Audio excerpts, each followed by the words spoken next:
Okay, so we're back now, taking a look at Northern Pacific train sheets, and today we're going to look at Friday, July 5th, 1968. Dave, take it away. Okay, Mr. Interviewer. Well, yesterday we went over some of this in mind-numbingly detail for some, and today we've got a train sheet for the 5th, which is just a normal working weekday. It's a lot busier. And how about you, Mr. Interviewer? Yeah. To start off, why don't you just start on this side of the sheet and look across there, and when you see something, just ask me and we can talk about it, or I'll tell you that we'll mention it later, or just let's see what you can come up with. Well, one of the things that we wanted to talk about were some of the sort of the interesting people that we know. And yes, we could tell stories, I understand, about every single one of these people, but there are a few sort of famous names in this group, like Al Farrow and that great Northern conductor Hilling, and then the great grain caper. I think I said that correctly. And so we've got some of the names there, and we've got some interesting train movements. We still have some detours on this day. We've got some locals because now it's a work day, so we can talk about those. And then the things, of course, that interested me were the weather conditions around the railroad and who the officers and who the dispatchers were on this day. So there's some questions that I've got for you. Take it away. Okay, well, as for weather, the Interstate Commerce Commission required that we record the weather at 6-hour intervals. And if there's nobody to report the weather at some place at 6 in the morning or 12 midnight, of course, you can't put anything down. But we were a little sloppy about that sometimes. We could have recorded weather for UP Junction, which is at Tacoma at midnight, and it's, well, all the way across here. But we didn't. We did get Seattle's weather for two different times, but not at 2 other times. It doesn't look like we got anybody's weather all the way across, even though in some of the stations that were open 24 hours, like Seattle, Auburn, and Tacoma, we could have done it. We never got our hands slapped for that, so we were, varyingly good or not good about it. But I'm seeing in Everett, we got to a high of 74. In Sumas, got to a high of 84. According to this, yeah, clear, calm, and 84. So the day after the 4th of July, it was pretty nice weather. 4th of July wasn't all that bad either. It was part cloudy, calm, and got up to 87 at Sumas. Yeah, Sumas looks like the warmest spot on the system of these days. Yeah, just because they didn't have a nor'easter coming in from Alaska that day. Yeah, and then the officers on these days and the dispatchers, guys that we know, right? People that we know. Yeah, we had to write in who our fearless leaders were in the chief dispatcher's office. And of course, Chuck Stillman was the chief dispatcher. He was a promoted company officer. That was an exempt or executive position. Don McGregor, the assistant chief, and Francis Ryan, the 3rd trick chief, and Jimmy Wise, the 2nd trick assistant chief dispatchers. They were all just union represented guys like the rest of us, and those were bid jobs. They were, use your seniority to get them. The dispatchers on duty on the 5th were the usual suspects that were assigned to this job as it was their regular job. E.T. Melvin, his full name was Earl T. Melvin, and went by Tom Melvin. He was the graveyard guy at midnight. What happened to him? 2 months later, he suddenly dropped dead.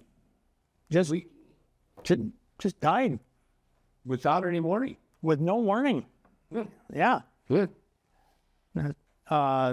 Cameron Galbraith was the day dispatcher. Okay. And John Hawkinson was the 2nd trick dispatcher. And for whatever reason, about 4 years later, John Hawkinson just quit. Sent a notice, I quit. He moved to Bellingham, and he went to work in the maritime industry there. In fact, I think he went to work for Georgia Pacific at first. Oh, okay. But he just did other stuff other than railroad. He just Tired of being had enough. went railroading. Just quit, yeah. And we always could tell that he was a little disgruntled about the whole thing, but nobody ever expected that he'd do that. He just went here one day and gone the next. Wow. And of course, we had to record on every day on every railroad per the Interstate Commerce Commission instructions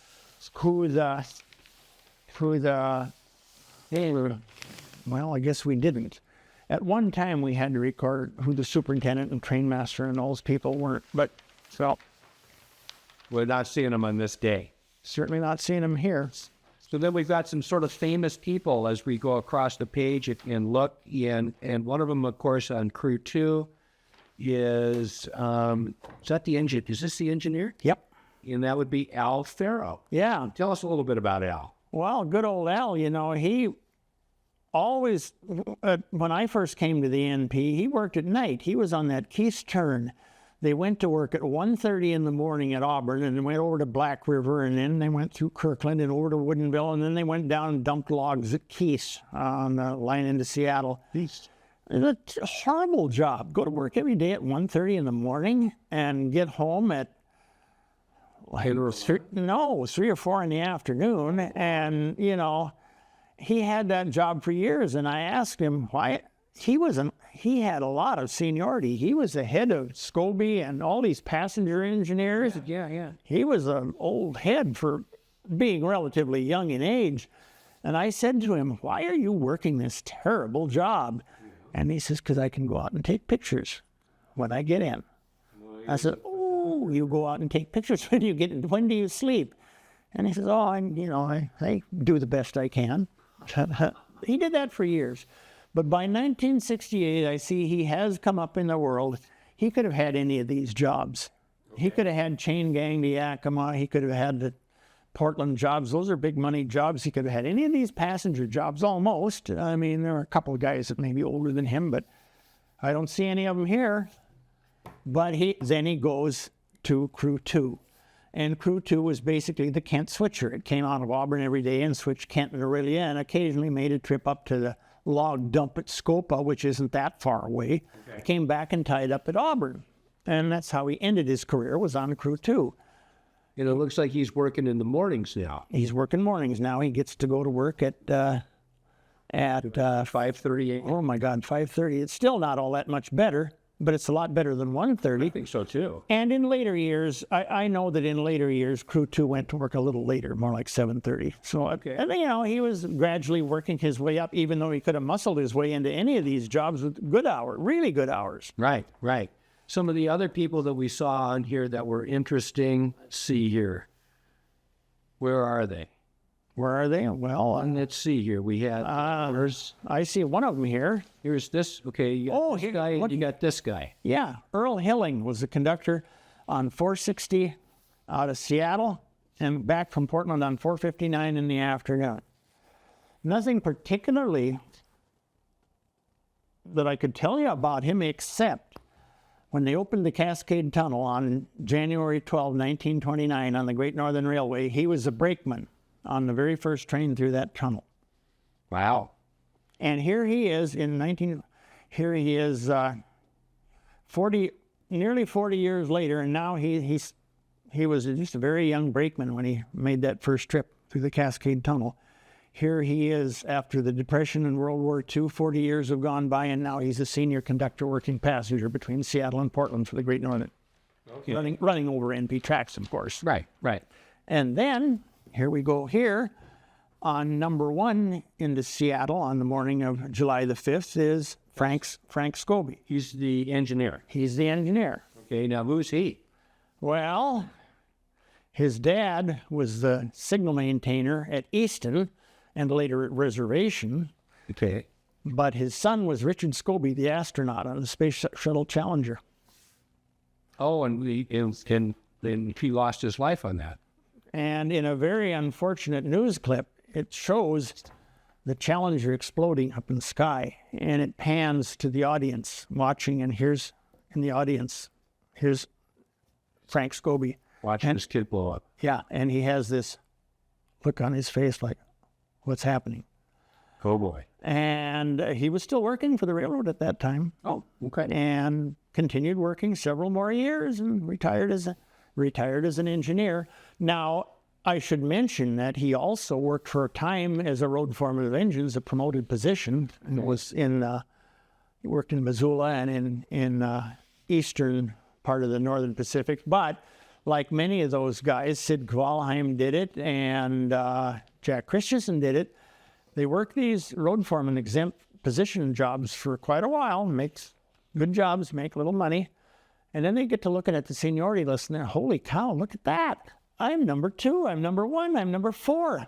Why, I could have any job I wanted and make just as much money as this and not have to be answering a bunch of questions every day about why did this happen? Why weren't you watching that? I can just go back to Train service and make just as much money. Isn't that what Jack said too? sit in my easy chair on the engine, run the engine, and go home and collect my paycheck. And that's what they all say. That's what they all say. Now, there's some other kind of names on here, and there's one sort of infamous name down here somewhere too, isn't there? Oh, yeah, there's one guy here. He was quite a character. Actually, pretty nice. He was actually a pretty nice guy. He wasn't a nice guy. But, I liked him. He was a nice little fella. Bill Holt, in this day, he's the conductor on the Morning Star, which is a fast job out of Portland that would connect with an SP Star Pacer train. So that would be like an express train? Kind of an express freight train, yeah. Okay, like with a superior fast rate? Yeah, exactly, yeah. And they bring all this stuff up from Portland and deliver it to South Seattle and some of it to Stacy Street and come back to Auburn and tie up. Okay. Well, Bill Holt on this day is the conductor on the Morning Star, but in later years on the Burlington Northern, he was the conductor on the Kirkland Turn out in Delta. Okay. And he was the brain. Possibly go wrong. Well, he was the brains behind the great grain caper. It involved a little money exchanging hands under the table, and it involved some of the consignees of grain, the people that were supposed to unload the cars, not completely unloading them, leaving a little grain in the car. So in the boxcar, there would just be a little bit of grain left over. Okay. Mm-hmm. And then it would involve surreptitiously hauling that car to someplace that it wasn't supposed to go. It was supposed to go immediately back to Auburn or Everett as an empty. But it'd make a little side trip somewhere else, and somebody else would buy some of that grain, or all of it actually, and pay for that under the table. And then Holt would take that money and he'd give some of it to the other members of the crew and keep most of it for himself. And eventually, this is the theft from interstate commerce. The FBI got involved. Oh, you got to be kidding. So what all, without naming some of the other co-conspirators, what all happened? Well, the FBI showed up at one of the stations. This involved Snohomish, Woodinville, and Redmond. And this FBI showed up at Redmond in a little white panel truck with darkened windows. And guess what? They had a camera inside there, and they were recording all of this stuff, cars being handled that shouldn't even be in Redmond, let's put it that way, and cars being handled at Woodinville that shouldn't even be in Woodinville. They should have gone back as empties already.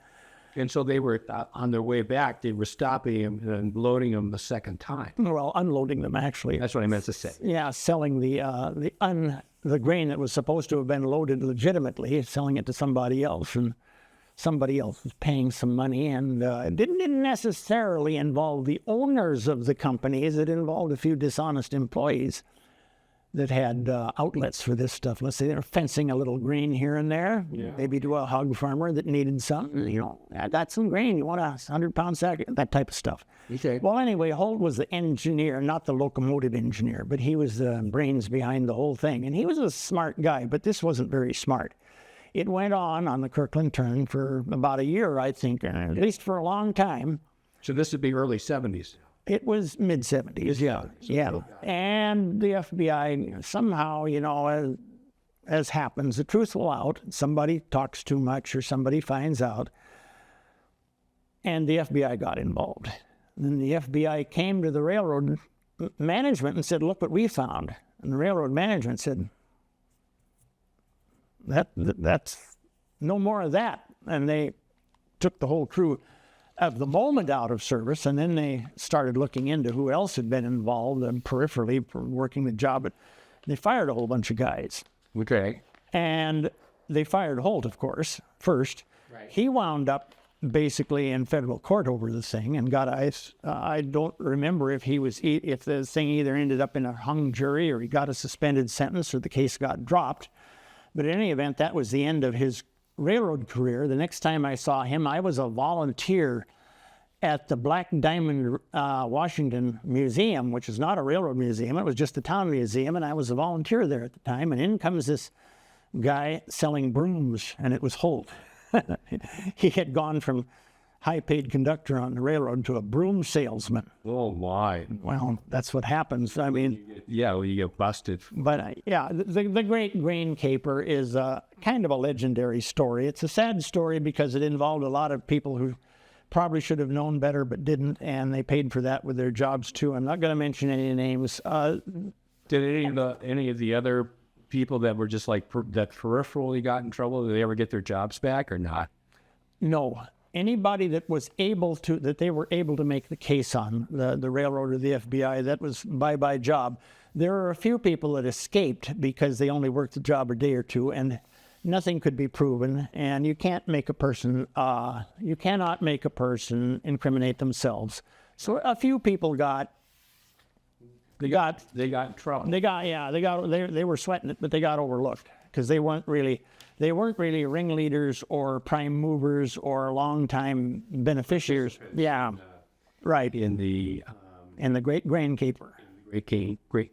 And I imagine the Main Streeters probably covered this at some point. I think it's alluded to it for sure. And also, there were some non-railroad employees, of course, who got into even worse trouble. Those were the People of the grain. Oh yeah, and this involved theft from interstate shipments, and it's a federal crime. Yeah, we get that.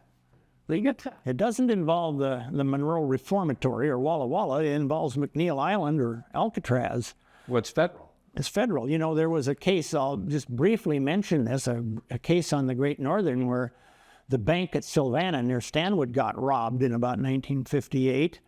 Turns out the guy who did it was a fireman for the Great Northern, and his means of escape was to sneak down to the railroad tracks and throw a fusee out on a train that he knew was coming along every day at that time, jump in a boxcar. And when they caught up with him, he wound up in Alcatraz, and that was the end of his railroad career. Woo. 12 banks, Banks. It was He's burpy about banks. well, like Willie the actor Sutton said, why do you rob banks? He said, because that's where the money is. Yeah, there you go. Now we're digressing from I know. important business here. So we've got a lot of other busy stuff going on this day. We've got locals going all over the place, and we've got our regular trains, and let's tell us more. Did we got detour trains again? Oh, yes. What about the detour trains? Well, the passenger detours were over in a hurry because the Great Northern got their main track and index back in service right away.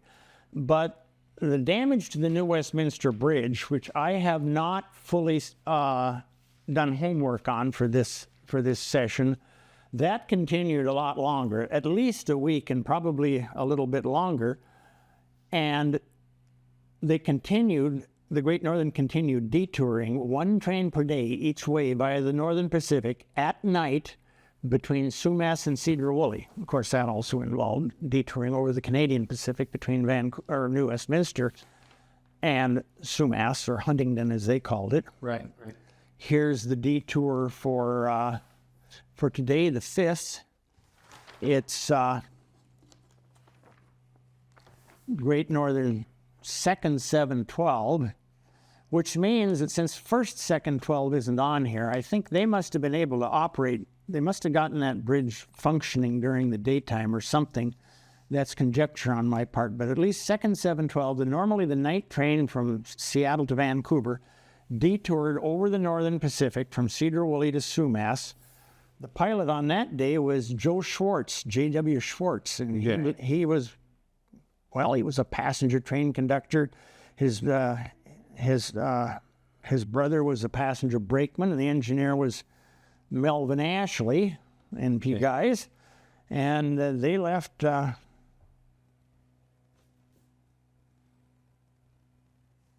Cedar Woolley at 12:25 in the morning of the 5th. So they were the crew that had been called on the 4th out of Seattle.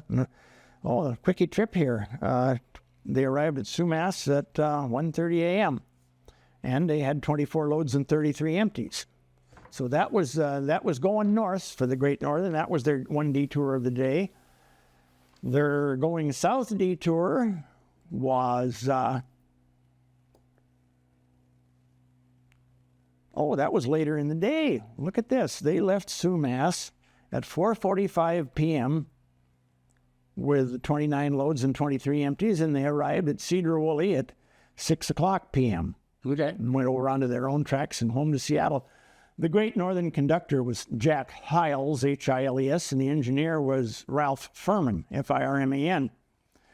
Kind of interesting about Ralph, he was one of the guys that was not involved in the Stanwood bank theft, but the guy who was offered him an opportunity to be a partner.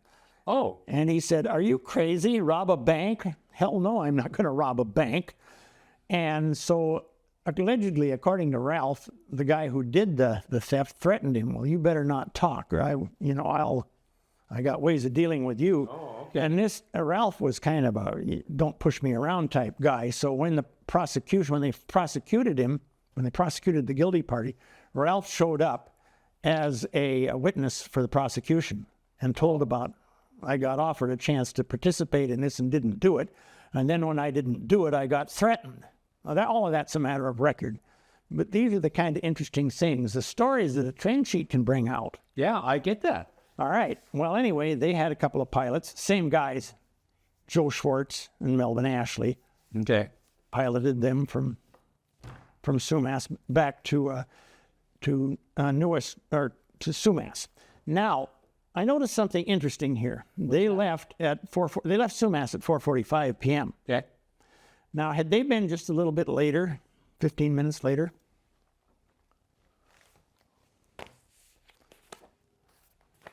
could they have operated as number 676 or first 76? Could they have run as first 676? This is a question for, I passed a rules test once upon a time, and the answer would be maybe. Yeah, that's the answer. You could do it.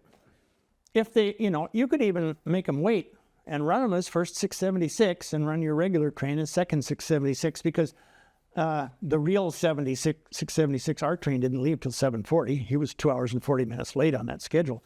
You could have done that. Now, does the fact that it's 2 hours and 40 minutes late on this schedule, according to the timetable, does that show up in our train delay report somewhere? Probably. 676, yeah, Sumas. 40 minutes Station work? station work. So they're evidently due out at 7, really due out for traffic department purposes must have been at 7 p.m. rather than 5 p.m. A lot of times these things are for operating convenience rather than reflecting what the traffic department really wants, and usually their time is earlier. This time is earlier than this time over here because they really wanted them to leave at 7. They really didn't want them. The traffic department doesn't care if they don't leave until 7. And after About this, but then don't you have to issue an order then because this isn't on time now, or what? If somebody needs the time in order to function, we would issue an order that number 676 will run so many hours and minutes late, or we'll wait at a certain station until a certain time. But we don't always need to do that. There's no conflict out there on the line. Well, you're the dispatcher. You take a look, and if there's going to be conflict, you get the order out, and if there isn't, don't bother. Okay.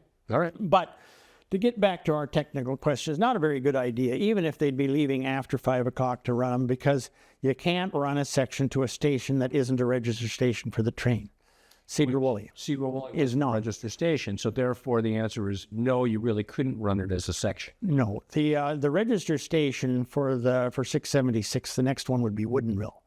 So what you could do, you could run them as first and second 676, Sumas to Woodinville, and then issue another order and annul first 76 from Cedar Woolley to Woodinville. But that's Buck Rogers stuff, and we didn't do stupid. You didn't need it. Yeah. Stupid stuff like that. That's just, The more orders that you issue, the more stuff you got going on, the greater the chance of having something go wrong, right? We're right, and the greater the chance of screwing up, overlooking something yourself, or leading somebody else into a trap. Right. And that's just, I threw that out there just to point out that we have options, but not the kind of options that you'd want to exercise in this case.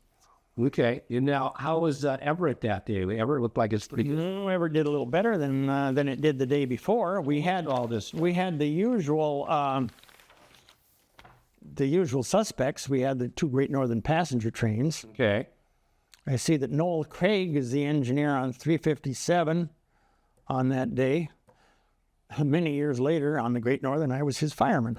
Oh, okay, back when you, Yeah. during your firing days. Yeah, in chain gang to Wenatchee. In later years, I was his fireman. But on this day, I was putting out, on the day before at least, I was working the Yakima to Auburn dispatcher's job on the NP and telling number 25 to run in 2 sections. But anyway, that's enough about me. Here's a couple of Great Northern switch engines. Oh, 115, yeah. And the 126. And I see the engineer on this 115 is Carl Hemstrom. Now, he was a buddy of Bob Miller that we talked about earlier. Yeah. And Carl Hemstrom was pretty much an expert on logging train operations in Skagit County and in North Snohomish County, and a participant at the Granite Falls Museum when things like logging railroads were discussed. Pretty knowledgeable fella. Now, also here we have the Sky Local with conductor Sid Pierce and engineer Ed English making a trip back into Delta Yard, going over the NP from well, actually, he's going from GN Junction to Delta Junction, so he's coming back out of Delta Yard, heading towards Seattle, it looks like to me. But he had to use the NP tracks to do that, and here is here's another Great Northern switch engine. 115 again. Yeah, and we account for these cars on each of these trains because we build the Great Northern and make them pay. Right. What about my friends from the Milwaukee Road? What about them? Well, here's their Everett Yard engine. The conductor's name is Wurstman, and the engineer's name is Griffin.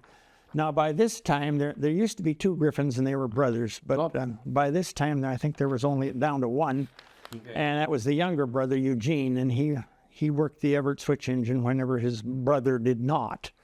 And they hauled 3 loads and no empties from Delta Junction, or actually Milwaukee Junction, over to Sea Line Junction over our track, and we sent them a bill too. Who sent them a bill for it? And going in the other direction, in order to get over there, they had to first go over there, and that's what they're doing here, going west. And the same thing goes for the Great Northern. Here's Pearson English going from Sea Line Junction to GN Junction. They must have probably come in from Monroe or Skykomish, arrived at Lowell, and went over their own tracks. Could they get from Lowell into the south end of Delta Yard? Could they get in on their own tracks? There was a common user track they could use, yeah. Okay, so there's a way that they could have avoided this if they'd wanted to. Well, except no, they can't avoid it from Sea Line Junction to GN Junction. Okay. There's just no way to avoid it. Anywhere outside of those, they had their own way of getting there, or tracks that they could use that maybe belonged to us at no cost, because there's an agreement that they were commonly used by all roads. So then, now the Milwaukee would switch one of those mills for about 6 months of the year. And other people would switch it. Was that Mill B. Mm-hmm. Mill B? So can we tell from this whether this is the Milwaukee's turn to be switching Mill B, or is there? I can't really tell. I would guess from the car count here that maybe all they were doing was taking some cars over to the Everett log dump. Oh. But maybe not. It just isn't specific enough. I would think if they were switching Mill B, they'd have cars for Weyerhaeuser. Because this is only 2 empties. 2 empties and coming back with 3 loads. It could be Mill B, and it could be the yield of Mill B for that day. Okay. We're just, we're never going to know. Okay. Because basically, when it came to NP record keeping of these movements, the NP didn't care why. They only cared what they did. Right. And then we have another GN train here. I'm not sure what train this is. 517. That's a General Electric. Yeah, that's a bigger engine. Yeah, that's like a road train.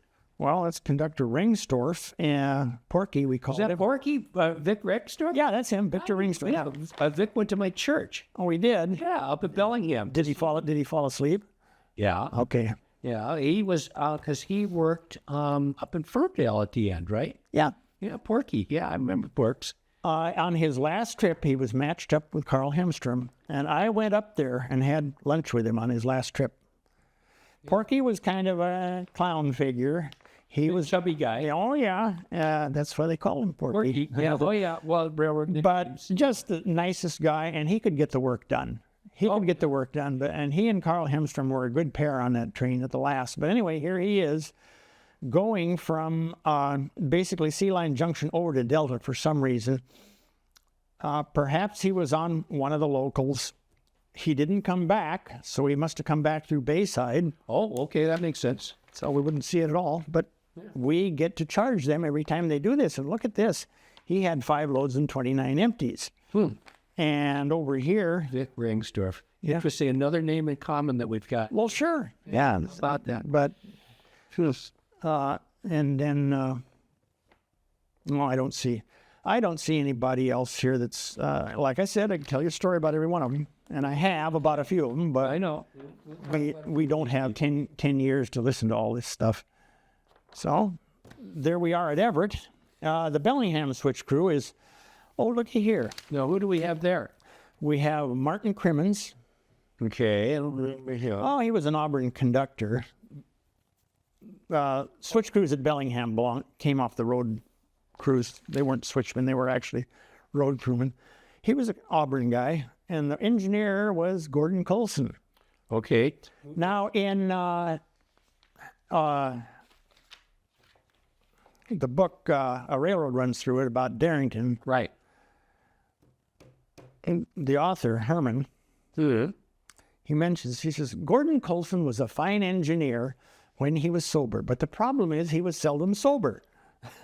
And that is kind of true, but on the other hand, it's not true. Gordon Colson was on the Easton Helpers when I first went to Easton. Yeah. And you didn't want to mess with the guy. He knew what he was doing. He knew his stuff. He wasn't a screw-off when he was on the job.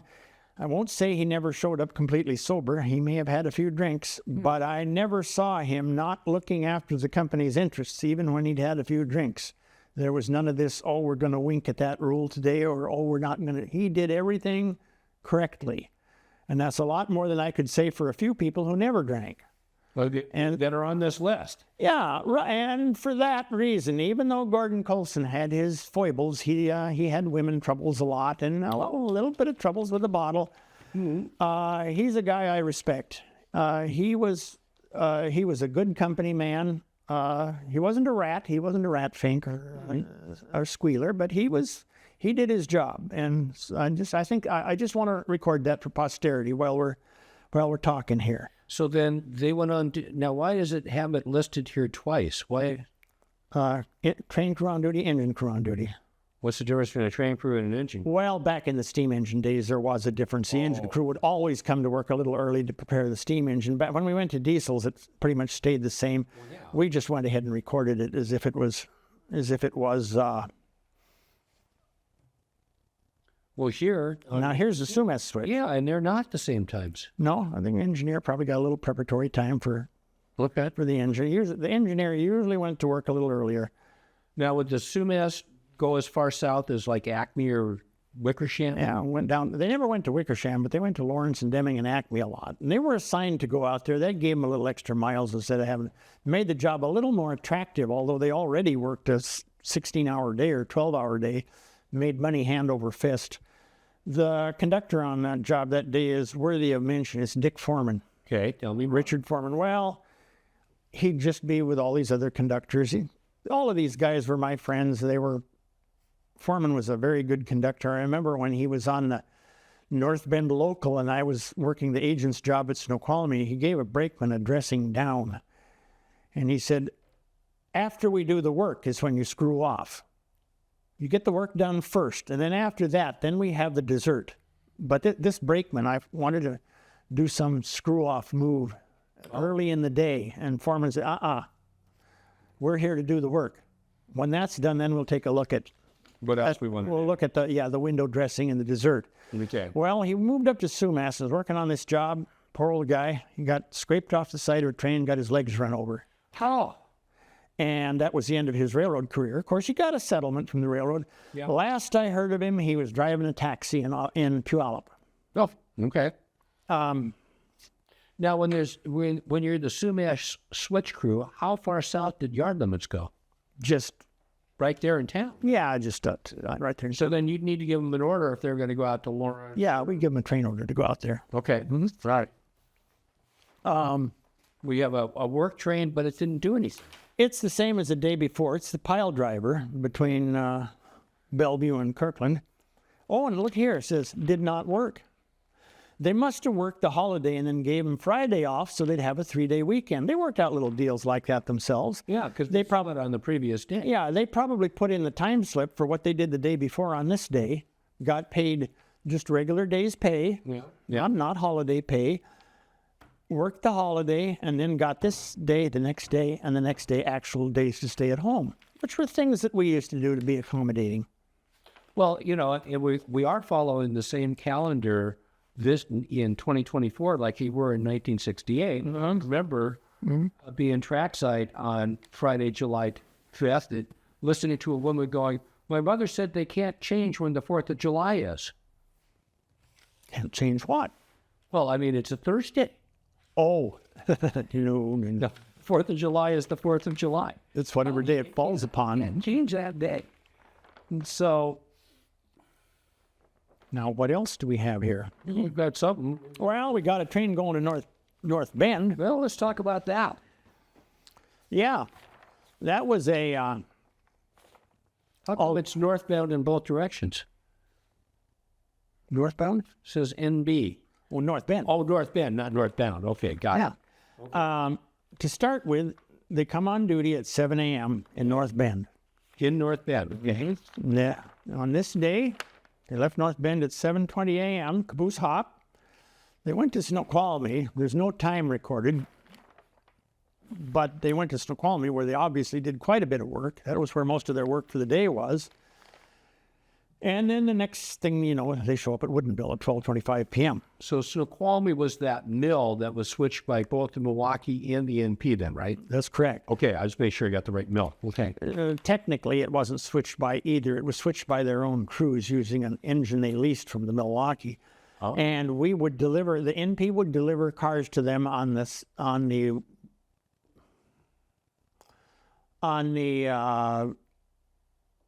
west side of that bridge over the Snoqualmie River. Okay. The Milwaukee would deliver cars to them on some yard tracks on the east side of their plant.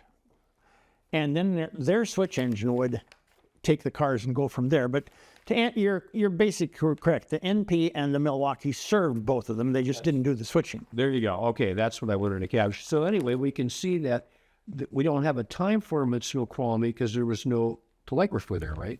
They arrived at 7:30, I would guess. Oh, is it that close? Yeah, it's only 3 miles. Okay, yeah. They may have left there before 8 o'clock when the operator came. Or we weren't too fussy about getting those OSs from Snoqualmie. I mean, it's not like we're dispatching trains and going to have to make them meet. Right. And maybe it's kind of sloppy. I don't know. I know that occasionally we would put them down. They're not absolutely essential. But he arrived at Woodinville at 12:25 with 14 loads. Now, that's got to be 14 loads pretty much all out of the Snoqualmie mill. Maybe 1 or 2 from Dairygold to Issaquah, but usually we took loads into Dairygold. So Right. it could have been a carload of butter maybe included in that. Oh. So once that got to Woodinville, that either went east or west out of Woodinville on the other various trains, depending on where it was going. Okay. Then chances are the Everett time freight picked it up that afternoon and took it either to Aurelia or to Auburn, depending on where these loads were going. Everett time frame. Now, what number is that up here? That's this guy here. As I vainly try to point, here he is. Left Auburn 5:50 with 35 loads and 12 empties. Okay. And left Everett, excuse me. Right. Got it. Left Everett 5:50, 35 and 12, and arrived Auburn 11:15 p.m. with 30 and 17. But on the way, he hauled stuff from Woodinville into Aurelia, took stuff into Auburn, picked up stuff at Snohomish if there was anything to go there. How busy was Snohomish? Well, you had Central Feed, and you had a couple of outfits that were unloading stuff for Bonneville all the time because they had a big plant there. So, and besides Central Feed, there was Ferguson's cold storage. we used to get refrigerator cars of frozen vegetables out of there. You know, it wasn't a lot of cars, but it was a lot of money. Well, the frozen cars of vegetables and stuff, that's expensive, right? A frozen carload of vegetables going to the East Coast. And freight was about, you know, $1,500 even back then. Of course, that was an awful lot of canned peas. If you divided that by the number of peas that you could put on your knife and eat, it was a good deal. Yeah. And it got there in a hurry. It got there in 4 or 5 days. Oh, well, wow. Great. And so everything was still fresh. Or at least if it was frozen, it was, you know, frozen fresh. And so the Everett time freight was kind of a jack of all trades. They called him a time freight. His station work didn't involve spotting up industries usually. It involved picking up loads and empties that were ready to go. And away we go with them. But anyway, the North. So then this thing would at Arlington divert over to Everett and then go back out and then. He just went from Auburn to Everett back to Auburn. Oh, okay. And then the Darrington logger would pick up the stuff on the other end and take it out of Everett and take it up to Arlington or bring it back from Arlington to Everett. Now, where's the logger on here? Have I seen? Here he is, the DR, the logger. Here he is. He's leaving. What is that? Looks like Move your hand. That. there's There's Arlington. That's him going back. That's him going back to Everett. Here he is. over here somewhere. Here he is. There he is. Okay. Out of Everett.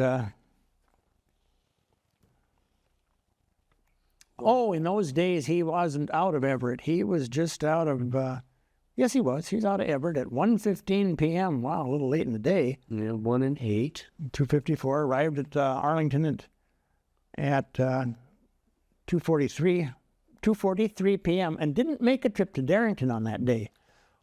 See, here's your Darrington line. It's blank. Nobody went there on that day.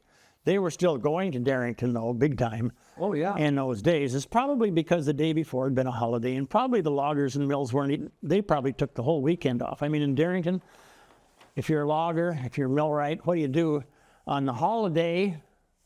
You wouldn't, yeah. You're the previous day to see if I see you. No. So they didn't run on the previous day, trust me. And then at Darrington, all the loggers, all fallers and all them guys, 4th of July, excuse me, Darrington. Not much work. They did their Friday. celebrating on Thursday, and then on Friday they recovered. And then on Saturday and Sunday it was their days off anyway. So this is probably why on this particular Friday we didn't need to go to Darrington. The only thing Because I was wondering, because I didn't see any times for Darrington, I was wondering if we didn't need to, but of course we need to report them, right? Oh yeah, you always did. Yeah, okay. I think they went just about every day back then, but they didn't. This is a special situation. They didn't. Because it was a Friday after all. After a big bash in Darrington, yeah. Yeah. And this is the kind of stuff that you and I have to, by powers of deduction, figure this stuff. You don't put it on the train sheet. Logger didn't go to Darrington because everybody was recovering from a big drunk the day before. Right. You just know that they didn't go because there's nothing entered there. That's right. So then, along with a busy day at Everett, we've got some busy times down over here on the Buckley line, right? What's going on over here? Hey, let me finish one thing here before we leave the North Bend local completely. Okay, all right, let's take. Before we leave it completely, after they arrived at Woodinville, they made a trip over to Kenmore on the way to, Seattle. And they took 2 loads to Kenmore. I don't know what, probably lumber for Pacific, that Panaboat or Pacific Veneer, one of those outfits. They came back with 1 empty. Then they came into Woodinville, did a little screwing around there a little switching there for a while. Yeah. And then they went back to North Bend and arrived at 8:55 p.m. caboose hop. Oh, end of story. But I mean, look at that job. Yes, admittedly it's short in miles, but it's a lot of territory. They do a lot of stuff, and back they come. So interesting. Yeah. Oh, and probably deserving of mention is Jack Monahan, the conductor on that job. He came from an old railroading family, but he was the conductor on a local that was assigned between Auburn and Cle Elum when I first went to work for the NP at Easton. Yeah. And for the first day or two at Easton, when it came to making up switch lists for these crews and stuff and getting stuff ready for them, I probably wouldn't have made it, except that he was exceedingly kind and helpful and showed me some things I needed to know, and he was good about it and patient. You know, you can get these conductors that aren't. Oh, yeah. Jack was just as nice as could be, and very nice guy. And I just wanted to, for posterity, thank him for that and record for history that he was a good guy. So now let's go over here. You were about to ask? Yeah, well, let's just talk about what's going on out here on the Buckwheat Line branches, 7th, 8th, and 10th subdivisions, and they lump it all into one, even though they're subdivisionally separate. Yeah, it's kind of the old NP main line plus a little bit of branch line. It's the old NP main line from roughly Canasket or Palmer Junction down to Meeker. Okay, there's Canasket. Yeah, okay. It also included what we used to call the Green River and Northern, the line that went north from Canasket up into through the Seattle watershed over to Carriston and Barnston and Hobart, maybe? No, they didn't get as far as... No, it's skimmed by Hobart at about a mile away, but it went up into the watershed, and originally the intention was to connect it up with the North Bend branch at Snoqualmie. And that little Kimball Creek spur, that the Puget Sound and Snoqualmie Valley, in other words, the museum people used to use for their operation, it went back from the NP, that was going to continue on and hook up with this line, but it never got built. It got surveyed. Okay. It came within a mile or two of each other. Okay. And they would have connected up around where Highway 18 and Interstate 90 connect. Oh, right in there? Yeah. Okay, we know where that is. Yep. Yeah. Well, anyway, continuing back to what you were asking. Yeah, well, but all went on this time. Well, in these days, the line was still integral. The bridge at Buckley was still in service. And so the NP Enumclaw local came out of Tacoma in the morning, and he ran over this subdivision to get to Meeker. And so do we see them over there on this? Yeah, we'll see them over there. They're here somewhere. Okay, so they're over there for a while, and then they come down here. Yeah, here they are. They're over here just to get from Reservation to Puyallup or Meeker. Puyallup and Meeker were considered all the same place, but they're a couple miles apart on On the railroad. yeah. But anyway, Meeker is the junction for all of this. yeah, here he was coming out of Tacoma at 7:50 in the morning. He'd go to Meeker, Puyallup, and then he arrived at Enumclaw at 9:20 with one load and 10 empties. So, looks like he had. Well, not the same cars, but pretty much the same kind of a train here. Now, if he needed to go up to Ording, to Lake Kapowsin, he would make a trip, but he didn't do it on this day. Okay, because you'd have made a note if they did. I would have shown here, and shown Lake Kapowsin time.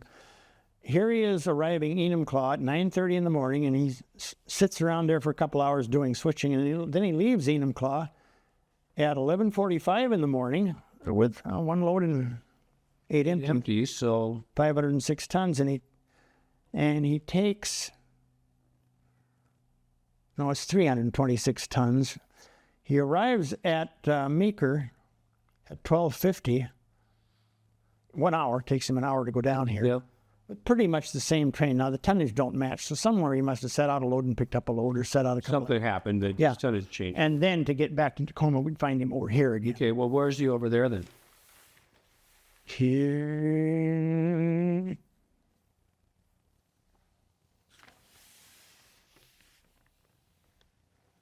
Back when I was working this district, I could find these things a little bit faster, but that's been 50 years. I know.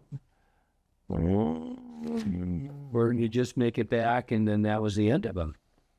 Oh, no, he, You couldn't leave him out. here he is.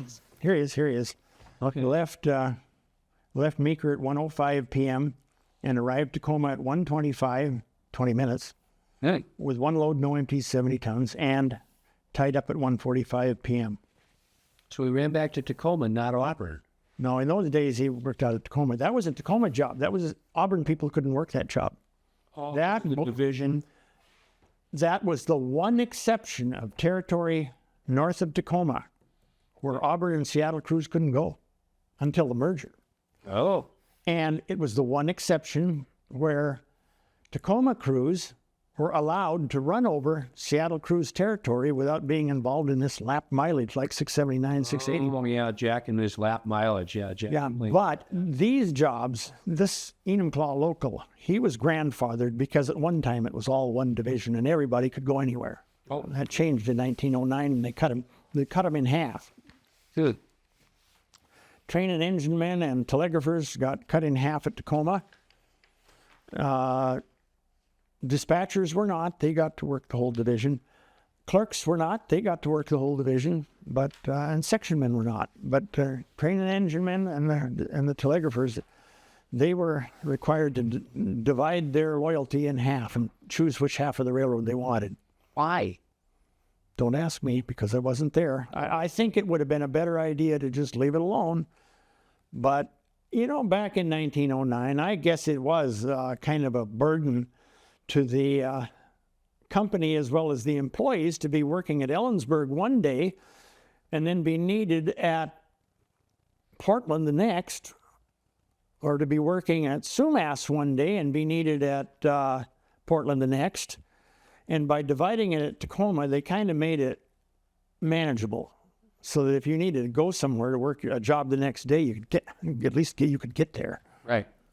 I think that, you know, we'd have to go back into history and ask, maybe, you know, Jack's a relatively young man when it comes to answering questions about that. He may have heard it from some of the old timers. Oh, that's a good point. I heard it from some of the old timers that they did it, but I didn't hear exactly why.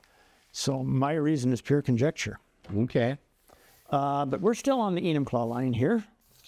So we've covered this guy. Right. Too bad he didn't make a trip to Lake Kapowsin. But hey, Lake Kapowsin, same deal, bunch of loggers. They didn't work the day before. No, I'm sure not. And they're doing it, what their Darrington buddies are doing on the next day. So no need to go up there. Now, why are we getting involved with these guys?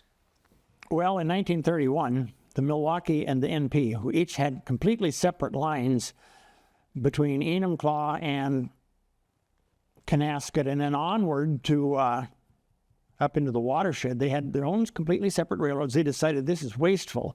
We're running one train a day over these lines and maintaining a whole railroad for it. They took what they thought were the best parts of the two lines and put them together. Okay. Turns out I don't think they took the best parts, but that's for posterity to decide. I remember that this conductor, Craig, said to me very bitterly, ... So we had to give up our nice level line between Selleck and Canasket and go over on that crooked as a snake NP line. That was his comment about it. Oh, okay. But, you know, Is he that old of a timer that he remembered their own? well, yeah, he was. And his dad was also a conductor with a 1911 date. And he was... Wow.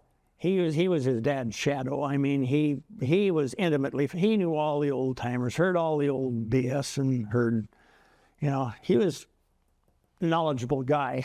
With a 1937 brakeman's date.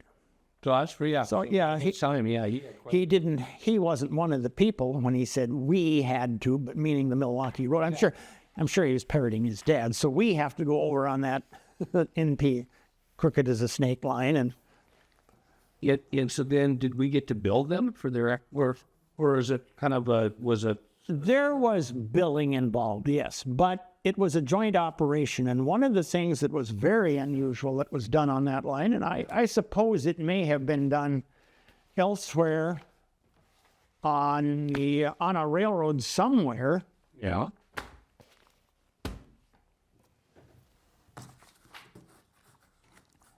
Was we traded off the dispatching of the territory.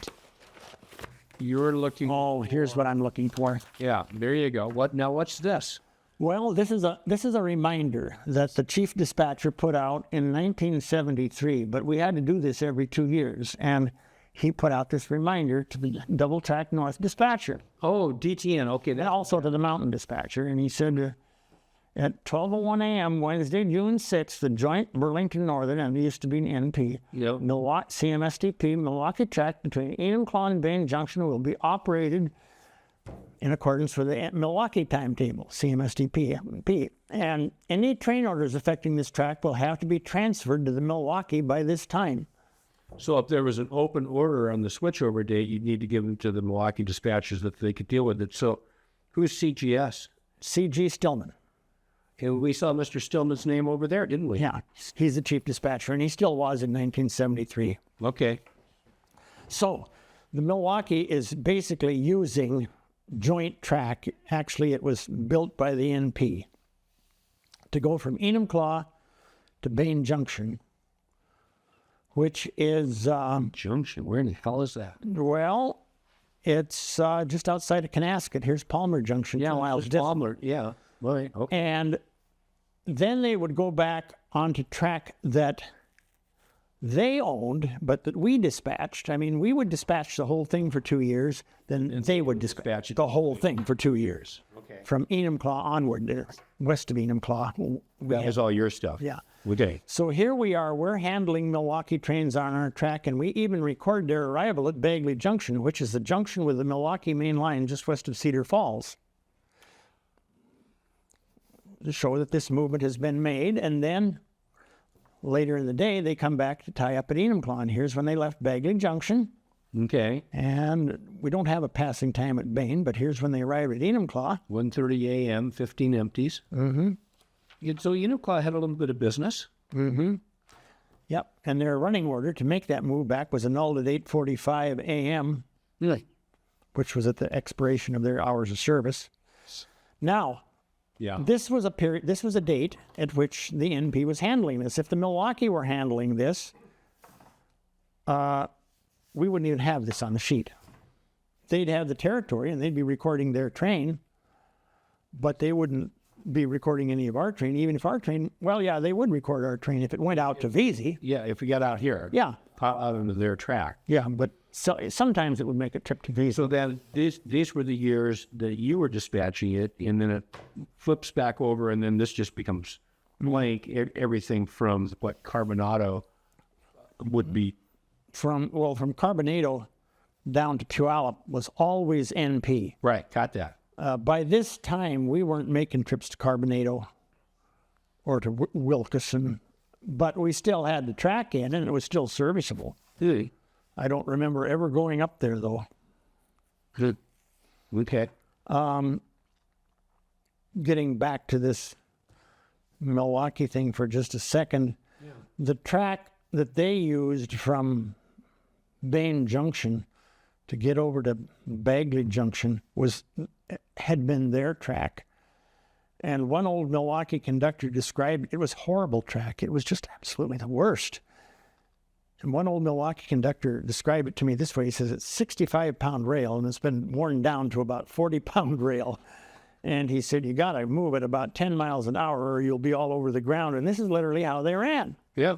They stayed on the rail most of the time. Well, that's what they did up in Bellingham. They just sort of tiptoed their way. Tiptoed through the talent. Yeah, and the engineers kind of knew where, even though the speed limit might be 25, you certainly wouldn't want to do that. Oh, no. You want to end up in the Nooksack River. Yeah. Yeah. Okay. So, now we've covered, have we covered it? I'll cover some of it. You know, all we need is there's something here. I think if we look for a minute, we'll come across that we want to think about. I think we covered our GN detours up Cedar Woolley. Yeah, we've covered those. We covered the branch lights.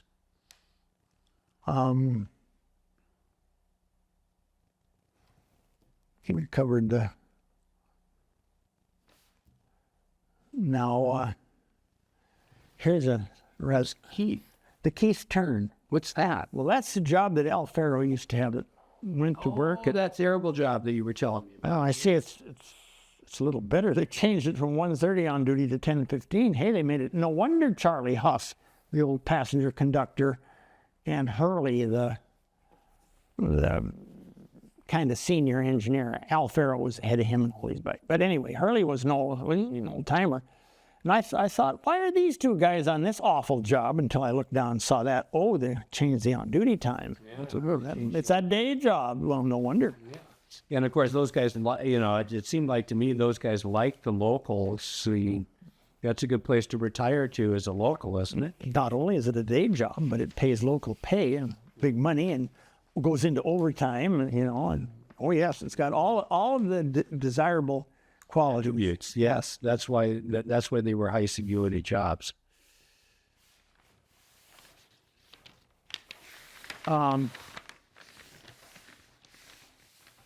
I maybe should mention that Yeah.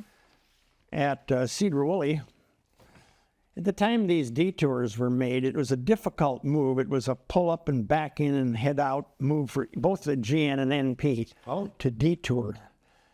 And after the merger, when they decided they wanted to run the Sumas train out of Auburn and later out of Interbay and Everett, and they wanted to run him that way, then they put in that connection Right. next to Skagit Steel between the NP and the Great Northern, so they could just make that turn. And just go right on up, and then they abandoned the line south of there, Pretty much, yeah. all the way to Arlington. Yeah, or to Arlington Junction at least. Arlington Junction, right? Because Yeah. Arlington Junction is where the line went to Darrington. Yeah, they abandoned it in increments. At first, they abandoned it south of Big Lake, I think, and then they shortened that up, and pretty soon there was nothing left. I do remember that your buddy Porky Ringstorff was the conductor on what they called the upriver job, the concrete local. While they were going over onto that NP track and making a trip to Big Lake occasionally or to Clear Lake as needed for lumber. And they'd have a little bit of business once in a while. Yeah, a little bit, not much. A great guy. He was. Yeah, he was a nice guy. I liked him. Oh, everybody liked him. Pretty affable fella. Yes, he was. He was a very charming guy. Yep, I remember him well. That's funny that, all the people we've talked about, we stumble across another name in common today. He was no disrespect meant, but he was a typical old Norwegian. He would, no disrespect meant by my comment about asking if he fell asleep in church, because I think he could fall asleep anywhere. He could stay awake when he needed to stay awake to keep life and limb together and to keep everything going. But if it was time to sit down, he could just like that. And then if something happened, he'd be right in bushy trail. None of this waking up like I have to do. It takes a while. Yeah. It takes a while to get the motor running. No, Well, for some of us, not for him. not for him. So is this a busy day? Or is this an average day? This is, from what I can see here, it's average, but it's only average because of the fact that we have these detours, which take a little bit of time that you don't ordinarily devote to the job. And it's balanced out a little bit by the fact that you don't have a trip to Darrington or a trip to Lake Powson. The locals are a little bit lighter. Yeah. I'll point out something here. You asked about the Milwaukee train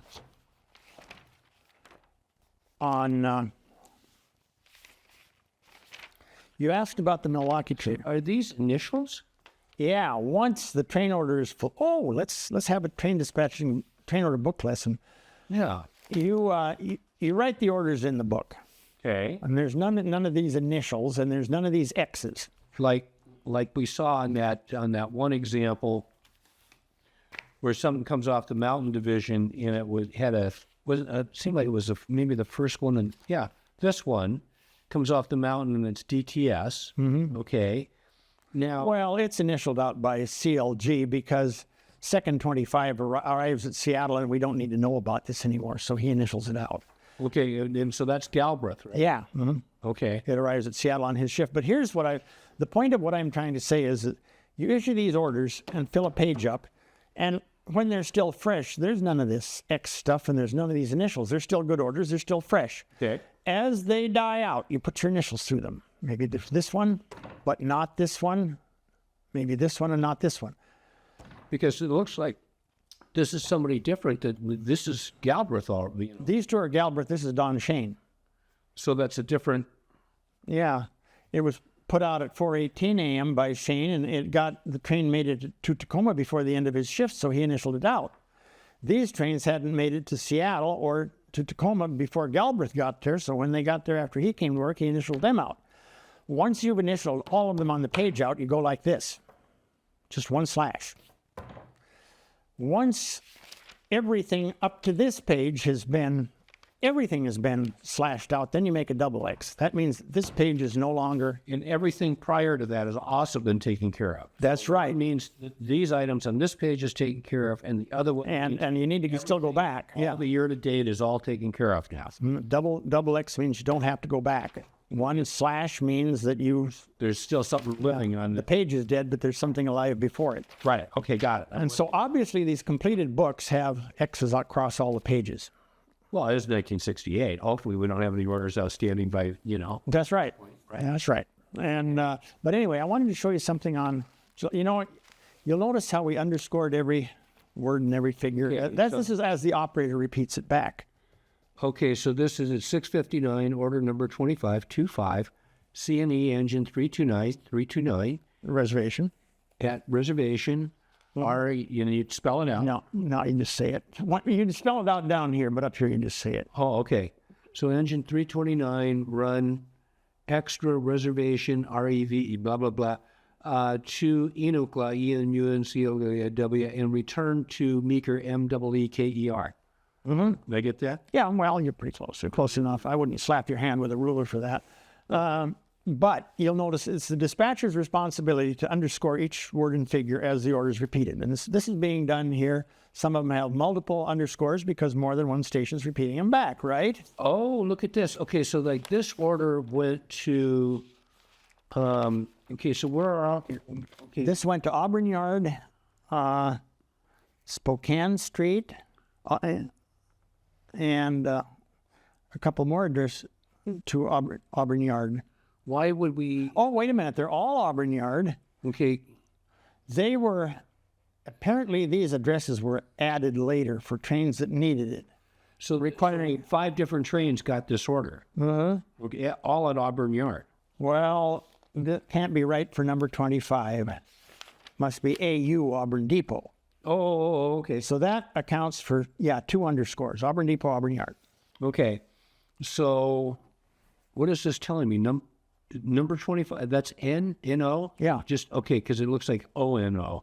But number 25, engine 6702A, wait at Auburn until 8:50, Kent 8:56, Black River 9:01. Number 1 is left Auburn. That's all you need to say? Number 1 is left Auburn? Yeah. And number 25 gets this order at Auburn. See, it restricts him right at the point here. So you'd tell the operator, because you don't have a train order board for this train. You have an order board, but it doesn't apply to trains off the first sub. You'd tell that operator, pay attention. Don't hand these orders up to 25 before 8:50 a.m. unless you stop him. Oh. Don't let him go flying by there at 8:45 and read this thing that he's supposed to have waited back there a mile or two for another 5 minutes. So that's why it gets a double underscore, because both telegraphers have to repeat the order back, and you need to double check to make sure that every dot is in the right place. Now, look at this order here. Okay, what have we got? For Enumclaw, engine Milwaukee 619. It's not underscored. He gave this order to the operator at Enumclaw for the Milwaukee train, and it's not underscored. What does that mean? That's a wire failure? No. That means it was sent on the wire. And when you transmit a train order by telegraph, you send the order. Then, when he repeats the order back, then you write it down. As he's sending it back, you write down what he's saying. Then when he's all done, you read it and make sure that's what you wanted to say. In other words, that it's correct. Then you give him the complete time. So, okay, so you were still using, in 1968, you were still using Morse code to work with Enumclaw. To work with it, and that's the NP telegrapher at Enumclaw. That's right. Okay, now when this thing flip-flops every 2 years, does the Enumclaw telegrapher get replaced with the Milwaukee telegrapher? Well, they had a station there too, and yes, he does, because for operation west of Enumclaw, between Enumclaw and Meeker, we still would deal with our operator. Okay. Yeah. But for the Milwaukee train going over to Cedar Falls, Bagley Junction, or for our train making a trip out to the VZ Rock Quarry, right, the Milwaukee dispatcher and the Milwaukee operator would do all of that. Do all of that. Mm-hmm. Okay. And of course, they were always on telephones. No, They were on wire for a while too. they worked Morse to Enumclaw. Yeah, Oh, out there. Okay. Yeah. Okay. Mm-hmm. They worked Morse to Everett, and Milwaukee Dispatcher did. I copied when I was learning this business. Don Morrison used to let me copy the orders from the Milwaukee Dispatcher at Monroe. Oh. Yeah, Okay. So this is a wire order. the others are not, but occasionally you'll find that. And before 1968, on the Mountain District, you found it a lot because the whole Grays Harbor branch and Bremerton, Well, I remember you telling me that. yeah, they were all telegraph. Yeah, you find a lot of that. Okay. So during this day, July 5th, how many pages of orders? Well, here we are. That's the 6th. This is the 5th. Yeah, got up to 90. You kind of can tell things by the numbers. Okay. So we did 92 train orders that day. That means roughly 30 orders per shift. Okay. Now, you'll hear stories about in like Railroad Magazine or something, the old copies, you'll hear dispatch, oh, I put out 50 orders on a shift.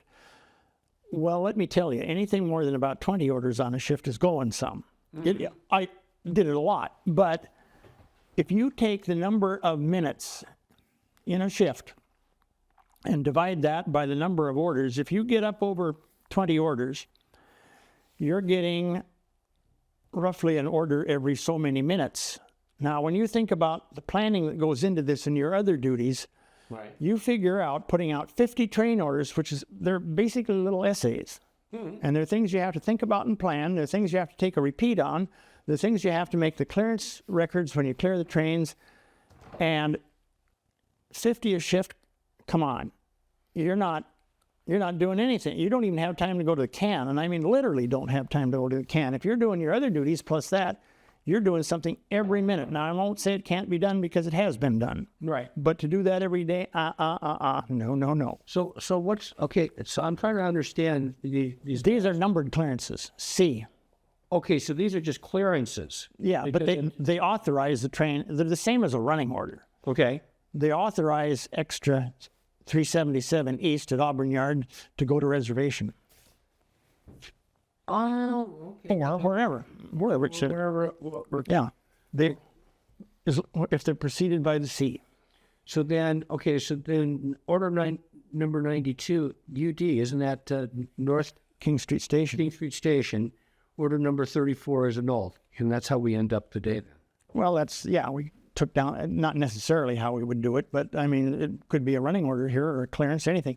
This just happened to be the last thing we did on that particular day. What was order 34? I'm just kind of curious. We can flip back, and here's 34. It's probably a wide load. Now, here's 34, and it's circled in red. Now, why would you do that? That means it's dead. We wouldn't initial it yet. We'd circle it. That means this is dead. Take it down when somebody comes back on duty at CJ Woodenville. Oh, okay.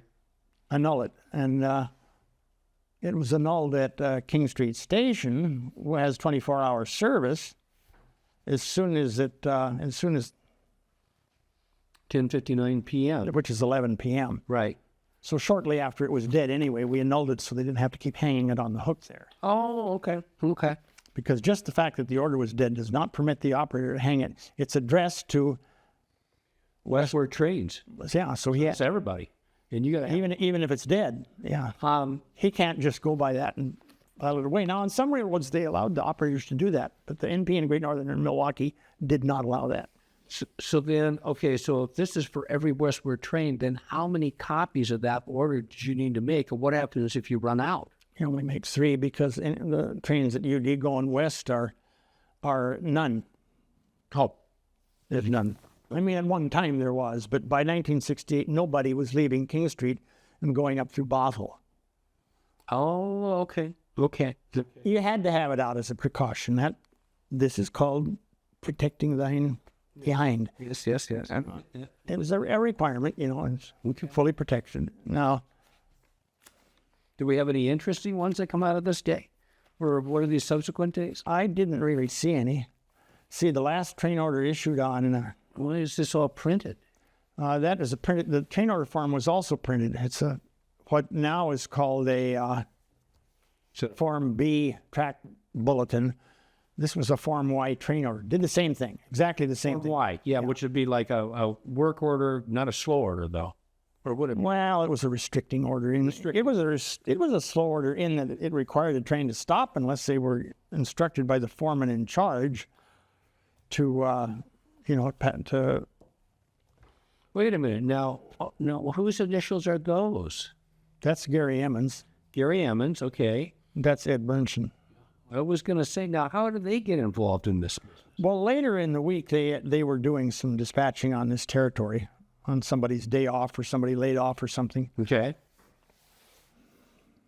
That's Perry Bray. Oh, okay. Perry Bray. Yeah. Here's Emmons. You notice he writes nice and clear. Oh yeah, he's very nice handwriting. Yes, he has very nice handwriting. He does a nice clean page. Now, why do you need to give yourself this much room? Well, I'm not sure I always did it, but it's a good idea. It keeps these things kind of, so you can spot them right away. For what's this all about? Well, that's the pile driver's work order between Bellevue and Kirkland. Oh, okay. And this is on the 9th, so this is the following week. Yeah, right. Because what is that? And Andy, between Wilburton and I see. It starts way up here then. And sure, it's all one order. this is all one order. And he double spaces so that it's nice and Well, Gary, yeah. very, very does nice, very clean work. And he transferred the railroad. Over to Ed Burnson. Well, here's Ed. Okay.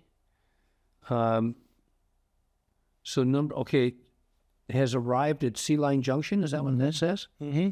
Number 571. So that's one of your renumbered Great Northern passenger trains? Mm-hmm. And so, Actually, it's 572. oh, I just didn't quite see it. Okay, and then 932. We're familiar with 931 and 932. Wait at McMurray and then Bryant until 510. So That's to get this, some guy going up there making a,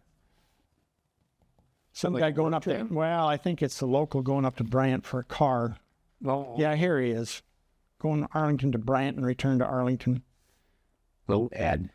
And he says, foremen and track car operators have no notice of your train on their lineups. Run at restricted or reduced speed when visibility is limited and use whistle freely. We were required to do that when we ran a train not on the lineup. You know what the lineup is? Oh, yeah. Here's a Great Northern lineup, but GN and NB was exactly the same. This was for section crews, signal maintainers, track people, gave the probable movement of the trains for the day, and then it made them sign that they understood this was not a train order, and that trains not listed might run. Well, this got prohibited during the 70s. No more of this stuff. If they're not on the lineup, they don't go. I mean, tightening up of safety for these guys. And the lineup was then primarily for work crews. Mm-hmm. Oh, yes, it was for work crews. And this one being a Great Northern one, not even in this territory, but hey. It's a good example. Exactly the same as the NP. Yeah. Exactly. All right. Did the SP&S generally follow the NT? Yep. Oh, yes. Very closely. Not the Great Northern. How do you tell the difference? I mean, the SP&S kind of took a little bit of either one, but hey, they're all the same. They're out of that same rule book. No, there you go. That's a good point. Down back. Ed continues on here. Oops. And here he,